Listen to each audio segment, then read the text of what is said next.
Budget 2023-24 पर चर्चा करने के लिए हमारे साथ मौजूद है विजय मानकर जी। विजय मानकर जी आज किसी पहचान के मोहताज नहीं है, एपीआई के नेशनल प्रेसिडेंट है, साथ में पॉलिसी मेकर और लॉ मेकर के तौर पर भी उन्हें देश में जाना जाता है। सर बताएंगे, निर्मला सीतारमण जी ने मोदी सरकार के 2024 के चुनाव से पहले का अंतरिम बजट, पूर्ण बजट पेश कर दिया है। देखिए, ये बजट जो है मीडियम ग्रोथ इंडिया में लाएगा, लेकिन मीडियम ग्रोथ इंडिया में आती है 6.5% तो वेलकम है, पर इंडिया को यदि चाइना से आगे जाना है तो हमको 8% से ज़्यादा 15 से 20 साल ग्रो होना है। अभी कोविड का रीज़न था, इसलिए वो कह रहे हैं कि भी नहीं हो पा रहा है, 6.5% केवल कर पा रहे हैं। तो ग्रोथ के लिहाज से ये मीडियम लेवल का बजट है। जब तक हम 8% ग्रोथ को अचीव नहीं करते तो हम उस ग्रोथ को बहुत ज़्यादा एक्सेलेंट नहीं मान सकते, एक चीज़। दूसरा, आपकी जो ग्रोथ अगर 8% नहीं हो रही, अगर मीडियम लेवल ग्रोथ है, तो फिर आपको एम्प्लॉयमेंट जनरेशन के लिए स्पेशल पॉलिसीज़ की ज़रूरत होती है। तो हमारे यहाँ सबसे ज़्यादा एम्प्लॉयमेंट कहाँ जनरेट होता है? इंडिया के अंदर में इंडस्ट्रियल सेक्टर की अगर बात करूँ तो एमएसएमईज़ में होता है, मीडियम एंड स्मॉल स्केल जो इंडस्ट्रीज है उसमें होता है। और सेकंड जो एम्प्लॉयमेंट जनरेशन होता है वो एग्रीकल्चरल रिलेटेड जो एग्रो इंडस्ट्रीज़ है या एग्रीकल्चरल रिलेटेड जो एरिया है उसमें होता है। तीसरा हमारे यहाँ एम्प्लॉयमेंट जनरेशन होता है इंफ्रास्ट्रक्चर के अंदर में, चाहे रोड बन रहे हैं, पोर्ट्स बन रहे हैं या इलेक्ट्रिसिटी के प्लांट्स बन रहे हैं, तो ये तमाम जो टोटल इंटीग्रेटेड इंफ्रास्ट्रक्चर डेवलपमेंट होता है उसमें होता है। तो जब तक 8% प्लस अगर हमारा जीडीपी नहीं बढ़ रहा है तो नेचुरल एम्प्लॉयमेंट ग्रोथ रेट जो है वो कम हो जाती है। तो फिर सरकार को स्पेसिफिकली उन सेक्टर्स पे ध्यान देना चाहिए जहाँ पर एम्प्लॉयमेंट जनरेशन हो सके, वहाँ पर ये बजट वीक पड़ता है। ये बजट में एम्प्लॉयमेंट क्रिएशन कितना होगा, कैसे होगा, ये एस्टिमेट लगाना मुश्किल है।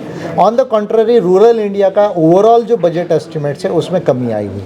नरेगा एक बड़ी स्कीम हमने देखा था 2014 के पहले जब मोदी चुनाव लड़ने वाले थे, जिसे गड्ढे खोदने वाली स्कीम बता रहे थे, लेकिन उसके बावजूद उन्होंने बजट बढ़ाया। लेकिन 2019 के चुनाव के बाद में इस वाले बजट में ये देखने मिला कि काफ़ी इसमें कटौती की गई है। दूसरी चीज़ें ये देखने मिल रही कि सामाजिक सुरक्षा के तौर पर जो पेंशन है उसमें मात्र 300 रुपये की राशि कॉमन पीपल्स को मिलती है, आम नागरिक को मिलती है। इसे आप किस तरह से देखेंगे?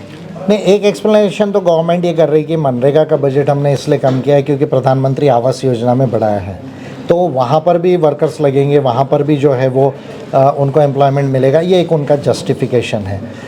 लेकिन इससे भी पूरा जो एम्प्लॉयमेंट जनरेशन है, जो रूरल इंडिया में मनरेगा जो सपोर्ट करती थी जॉब्स को, वेजेस को, जो है वो कितना हो पाएगा, ये कैलकुलेशन लगाना अभी डिफरेंट है। फिर वो ये कह रहे हैं कि जो बजट एस्टिमेट्स है और रिवाइज्ड एस्टिमेट्स है उसको हम कैरी फॉरवर्ड कर रहे हैं, इसलिए भी ये डिफरेंस आपको दिख रहा है। एनी हाउ, पर हमको ओवरऑल में ये देखना है कि एम्प्लॉयमेंट जनरेशन कितना हो रहा है। अभी हमारा 7 से 8% जो है अनएम्प्लॉयमेंट रेशो है इंडिया के अंदर।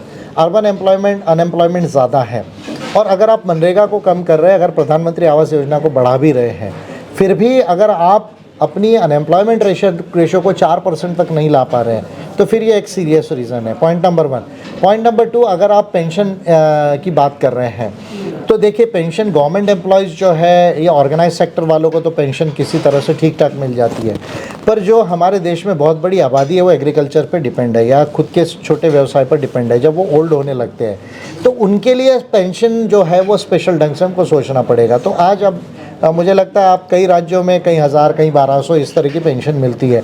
अभी 300 रुपये से वृद्धि की, इससे काम नहीं चलेगा। हमको एक ऐसी पेंशन स्कीम के विषय में सोचने की ज़रूरत है जो ऐसा जो बहुत बड़ा मास है हमारे इंडिया का, जो बुज़ुर्ग होते जा रहे हैं 60 साल के ऊपर, जो गांव में है या अर्बन इंडिया में भी है, जो अनस्किल्ड रहे हैं या उनका कोई ऑर्गेनाइज्ड एम्प्लॉयमेंट नहीं रहा है, उनको कम से कम 5-6 हज़ार रुपये महीना जो है पेंशन मिलनी चाहिए। और इसके लिए बजट के साथ में मार्केट पॉलिसीज़ भी बहुत है, उनको इंटीग्रेट करके किया जा सकता है। वल्नरेबल जो ट्राइबल पीपल्स है उनके लिए पहली बार हमने देखा है कि 15,000 करोड़ का समथिंग बजट जारी किया है गवर्नमेंट ने।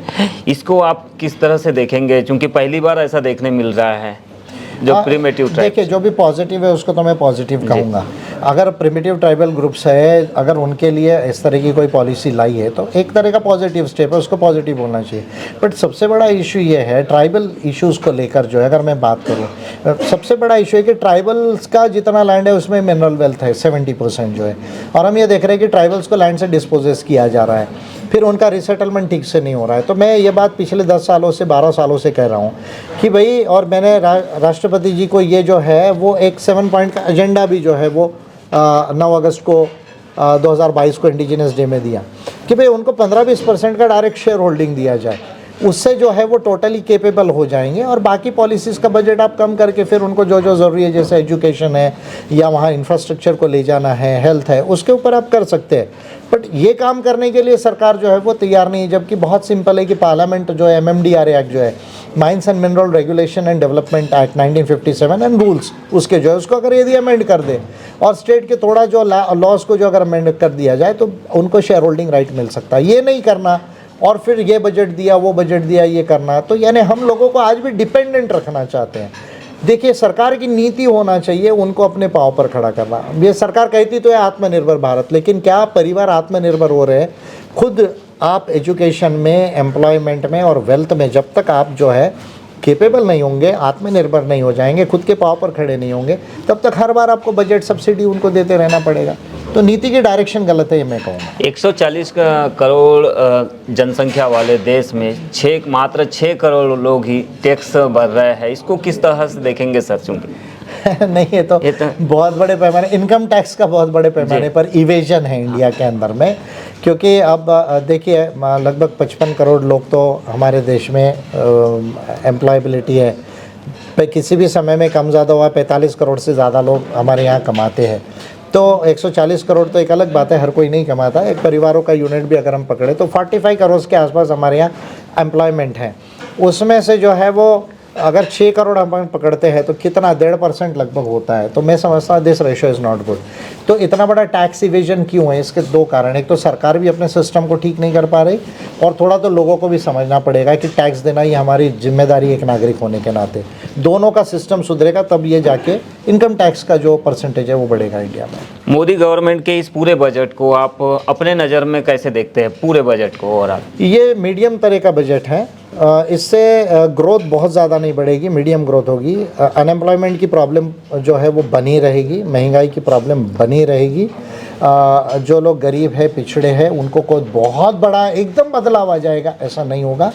इसमें स्लोगन ज़्यादा है, अमृत काल, श्री अन्न, सप्तऋषि, ये सारे जो स्लोगन है, जो बीजेपी की खासियत है, हिंदुत्व के ब्रांड करके उसको एक स्लोगन में लाओ, अंदर कुछ नहीं होता है।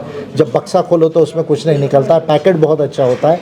ये केवल बड़े स्लोगन में छोटी चीज़ों वाला एक बहुत साधारण सा बजट है। अगर 10 के स्केल में आप मुझे इसको रेट करना चाहे तो मैं 4.5 से ज़्यादा का स्कोर इसे नहीं दूंगा। बजट के बीच देश के बड़े उद्योगपति गौतम अडानी जी का जो शेयर जो है वो धड़ाम हो गया है, सामने आया हिंडनबर्ग की रिपोर्ट के बाद में।